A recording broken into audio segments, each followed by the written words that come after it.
saar. haddaba daawadayaal dhacdhac ayay lahaayeen imika ayay caadi u dhaceen ardaydii imtixaanka shahaadiga u fadhiisanaysay sanadkan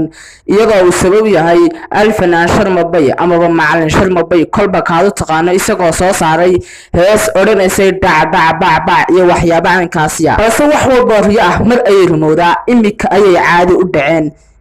intii ay lahaayeen dhacdhac. haddaba heestan oo la yiraahdo dheesha dheela ayaa dhammaan qabsatay social media gaar ahaan barta TikTok iyagoo qof walba u lahaa dhacdhac bacbac. haddaba daawadayaal dhammaan ardayda ayaa mudaharaaday iyagoo mudaharaadyo kala duwan usoo jeediyay fanaanka sharmabay iyo dhaliilo kala duwan. haddaba ardayda way mudaharaaday iyagoo eedda ugu weyn saaray alfanaan sharmabay isla markaasina waxay leeyihiin waxaan noo soo qaaday hees ah dhacdhac waananu dhacnay imikana noo soo qaada hees baas si aan u baasno. haddaba daawadayaal alfanaan sharmabay amaba macalin sharmabay haddaba daawadayaal waxa muddooyinkii u dambeeyay amaba sanadkii ugu dambeeyay inta lagu jiro sanadkan 2020 social media qabsaday heesaha fanaanka daada yar ee alfanaan sharmabay. haddaba waa kuma sharmabay? sharmaake maxamed ismaaciil waa mid ka mid ah fanaaniinta loogu jecel yahay waqtigan fanka isla markaasina waxa uu leeyahay fan cajiib ah.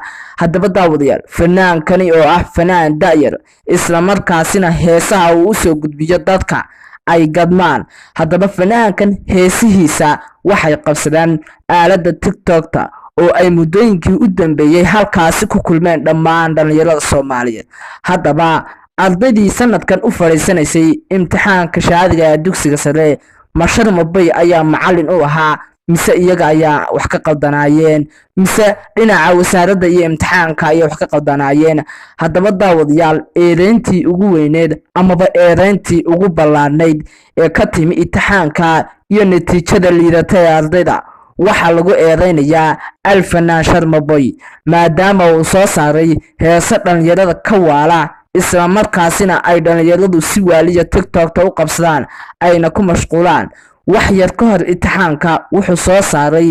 hees la yiraahdo dheesha dheela heestaasi oo si waaliya u ruuxday dhammaan TikTokta iyo social media. haddaba heestan oo noqotay hees la yaab badan isla markaasina ereyada ku jira qof walba markuu arko uu qoslayo oo dhacdhac bacbac iyo waxyaabo lamid ah. haddaba daawadayaal dhalinyarada Soomaaliyeed ee sanadkan imtixaanka u fadhiisanayay amaba sida la isla dhex marayo aaladda TikTokta waxay dadku leeyihiin sharmabay waxaad soo qaaday hees magaceeda la yiraahdo dhacdhac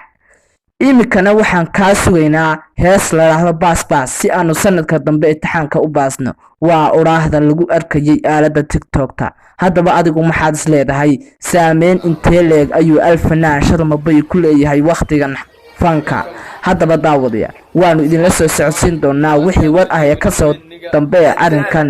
alfanaan sharmabay amaba macalin sharmabay kolba kaad u taqaano waxaad ka aaminsan tahay noogu reebad hoose ee commentiga. waanad ku mahadsan tahay daawashada muuqaalkan.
أصحابته دمان ما أنت أنا اللي جو نوين نجا أديان كينا أديان بو وحيد لنا بابا الكهور الدمي إذا حدار داخل حنا بور سودك ماركت مشاد استاك بجاج لها برتي سكوعلي حبض وضع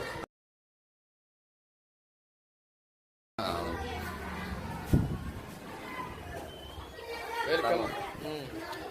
أصحابته دمان ما أنت أنا اللي جو نوين نجا أديان كينا أديان بو وحيد لنا بابا الكهور الدمي إذا حدار داخل حنا بور سودك ماركت مشاد استاك بجاج لها برتي سكوعلي حبض وضع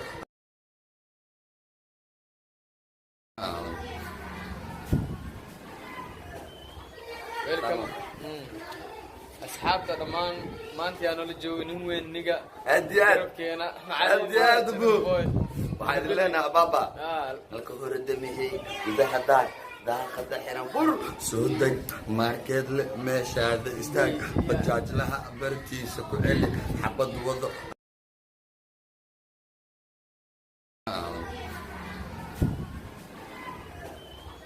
ويلكم أصحابته دمان ما أنت أنا اللي جو نوين نجا أديان كينا أديان بو وحيد لنا بابا الكهور الدمي إذا حدار داخل حنا بور سودك ماركت مشاد استاك بجاج لها برتي سكوعلي حبض وضع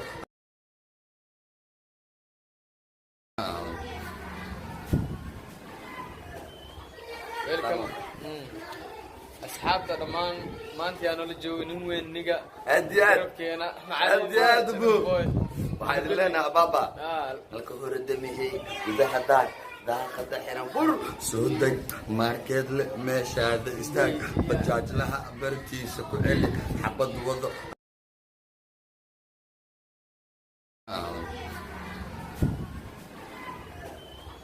ويلكم